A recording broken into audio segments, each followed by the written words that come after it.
Namaskar and welcome back to the channel. So we are back to continue with our series of how homeopathy was discovered. तो हम पढ़ रहे थे कि जब यूएस में होम्योपैथी राइज हो गई उसके बाद फॉल होना कैसे शुरू हुआ, तो हमने लास्ट वीडियो उसमें इंक्लूड की, उसके आगे का हम डिस्कस करते हैं। तो हमने देखा था कि बहुत सारा जो है जो ग्रांट दिया जाना था वो ऑर्थोडॉक्स मेडिकल स्कूल्स को चला गया था, होम्योपैथिक मेडिकल स्कूल्स को नहीं गया था। साथ साथ ये भी देखा गया कि ड्रग कंपनीज का जो इंटरगोनिज्म था होम्योपैथी का वो कलेक्टिवली कंटिन्यू होता रहा सिग्निफिकेंट अमाउंट में, और होम्योपैथी को सप्रेस करने की हर जगह कोशिश की गई। ड्रग कंपनीज ने मेडिकल जर्नल्स पब्लिश किए थे कि वो यूज़ कर सकते हैं mouth pieces against homeopathy and in support of Orthodox medicine. ऐसे जर्नल्स उन्होंने पब्लिश किए थे। Journal of the American medical association ने ये एक्नॉलेज किया था, the medical press is profoundly under the influence of the proprietary interest drug companies. तो जैसे कि आज भी बहुत ज़्यादा ड्रग कंपनीज का इन्फ्लुएंस देखा जाता है मेडिकल साइंस पे, ऐसे ही उस वक्त था। और उस वक्त क्योंकि इतना एक्सपोजर भी नहीं था डिजिटल मीडिया का, तो इतना जज करने वाले लोग भी नहीं थे, जैसा बोल दिया जाता था वैसा ही समझ लिया जाता था टू अ ग्रेटर एक्सटेंट। अब बाहर के फैक्टर्स तो थे ही थे, लेकिन होम्योपैथी के जो अपने इनसाइड फैक्टर्स थे, क्योंकि डेवलपिंग साइंस थी अभी और उसमें बहुत ज़्यादा रिसर्च हो रही थी उस वक्त, तो अलग अलग कॉन्सेप्ट्स आ रहे थे, उनमें एक समावेश बैठना उस वक्त डिफ़िकल्ट हो गया था। उसके बारे में जानते हैं। तो होम्योपैथ्स के बीच में प्रॉब्लम्स होने लगी, डिसएग्रीमेंट्स होने लगे विद इन होम्योपैथी। हैनेमैन का कहना था कि डॉक्टर हैनेमैन का कहना था कि उनके फॉलोअर्स वही प्रैक्टिस करें प्रिसाइजली जो उन्होंने प्रैक्टिस किया है, और उन्होंने ये कहा है कि he who does not walk on exactly the same line with me who diverges if it be but the breath of a straw to the right or to the left is an apostate and a traitor. ऐसा उनका कहना उस वक्त रहा था। तो बहुत सारे होम्योपैथ्स ने, जैसे डॉक्टर हैनेमैन ने प्रैक्टिस किया था वैसे प्रैक्टिस नहीं किया, क्योंकि रिसर्च होती है, डेवलपमेंट होती है, एक नई वे मिलती है, आपको नई चीज़ें सीखने को मिलती हैं, तो आप उनको इम्प्लीमेंट करने लगते हो। तो जो मोस्ट फेमस होम्योपैथ्स थे यूएस में वो प्राइमरली हैनेमैनियंस थे, लेकिन majority of homeopaths practicing in this country did not prescribe their medicine on the basis of the totality of symptoms but primarily according to the chief complaint. वो सारे symptoms ना consider करके सिर्फ chief complaint consider करने लगे। तो ये हैनेमैनियन वे के अकॉर्डिंग नहीं था, क्योंकि उसमें टोटलिटी ऑफ सिम्टम्स देखना ज़रूरी होता है, सारे सिम्टम्स कंसिडर करना ज़रूरी होता है। तो होम्योपैथ्स ने शुरू कर दिया स्पेसिफिक डिजीज़ का नाम लेके मेडिसिन प्रिस्क्राइब करना।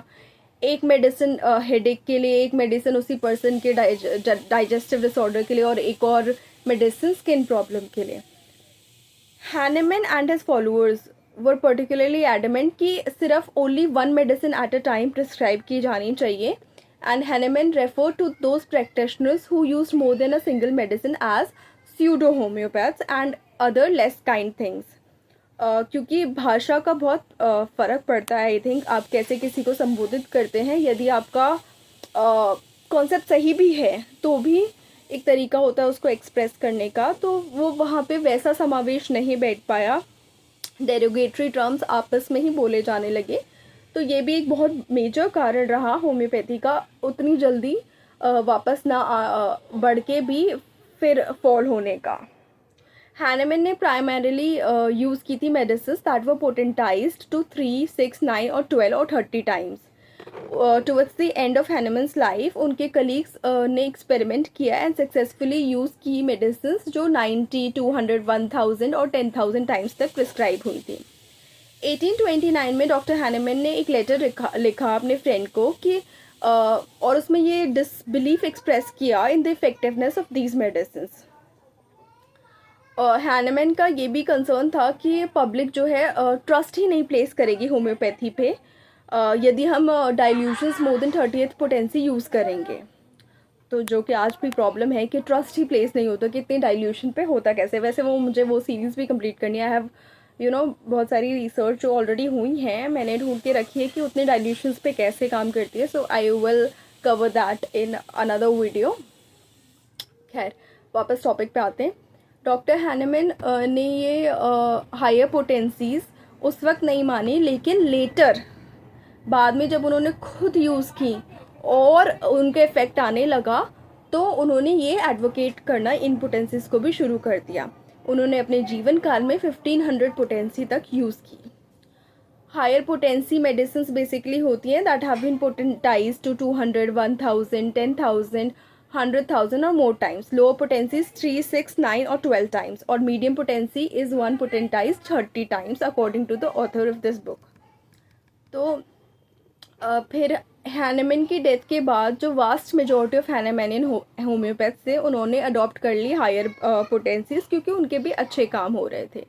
जो लो पोटेंसी होम्योपैथ्स थे वो जो कन्वर्ट नहीं हुए थे, एंड द स्टेज वो set for yet another opportunity for disagreement between homeopaths कि हायर पोटेंसी यूज़ करें या लो पोटेंसी यूज़ करें, इस पर भी डिसएग्रीमेंट होने लगा। हाई और low potency schools of thought developed separate organisations, मतलब सिर्फ पोटेंसी के डिफरेंस के बेसिस पे सेपरेट ऑर्गेनाइजेशंस बन गई, हॉस्पिटल्स बन गए, जर्नल्स बन गए।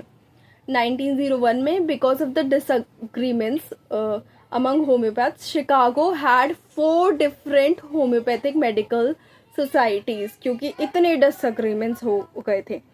तो किसी भी चीज़ पे घर में समाज में या किसी साइंस में डिसएग्रीमेंट हो सकते हैं, लेकिन डेफिनेटली उनको कैसे पुट फॉरवर्ड किया जाता है वो एक चीज़ है, कैसे उनको रिजॉल्व किया जाता है वो दूसरी चीज़ है। लेकिन उस वक्त वो पुट फॉरवर्ड भी सही तरीके से नहीं किए जा पाए और रिजॉल्व भी सही तरीके से नहीं किया जा पाए, और इसीलिए बहुत ज़्यादा सेग्रीगेशन विद इन होम्योपैथ्स हो गया, और ये होम्योपैथी के लिए कोई अच्छी बात नहीं थी। जहाँ भी इतने ज़्यादा डिसएग्रीमेंट्स होगा वहाँ पे डेवलपमेंट बहुत मुश्किल हो जाएगा किसी भी चीज़ का। तो फिर poor training that the homeopathic schools offered after the turn of the century ultimately discourage the rigorous approach that the Hahnemann method required, क्योंकि अभी डेवलपिंग साइंस थी, पूरे एफर्ट्स चाहिए थे एक जगह पे, लेकिन वहीं डिसएग्रीमेंट होके अलग अलग बैठ गए, तो कहीं भी प्रॉपर ट्रेनिंग नहीं मिल पाई, और इस वजह से बहुत सारे लोग जो है होम्योपैथी को परस्यू ही नहीं करने लगे और बहुत सारे होम्योपैथ छोड़ने लगे। 1930 से 1975 तक कोई major horror stories of the AMA's operation of homeopathy नहीं रही, because it seem that AMA had already won the war, क्योंकि ऑलरेडी डिसएग्रीमेंट्स हो गए थे तो उनको कुछ करने की ज़रूरत ही नहीं थी। 1950 तक all the homeopathic colleges in the US were either closed or no longer teaching homeopathy. Only 50 to 150 practicing homeopathic physicians and most of these practitioners were over 50 years old. तब इतने ही बच्चे थे, 50 से 150 बच्चे 1975 तक, और उनमें से भी 50 साल से ऊपर के थे बहुत सारे। लेकिन इतने सारे सप्रेशन के बाद, फॉल के बाद, डिसएग्रीमेंट्स के बाद होम्योपैथी पूरा फॉल होके फिर से राइज हुई, और पूरे वर्ल्ड में कैसे राइज हुई ये हम नेक्स्ट वीडियोस में कवर करेंगे, और देखेंगे कि प्रेजेंट स्टेटस जो है होम्योपैथी का क्या है। So till then, stay connected. Please like the video, share the video and subscribe to the channel, and do not forget to hit the bell icon and mention your comments in the comment section. Thank you so much.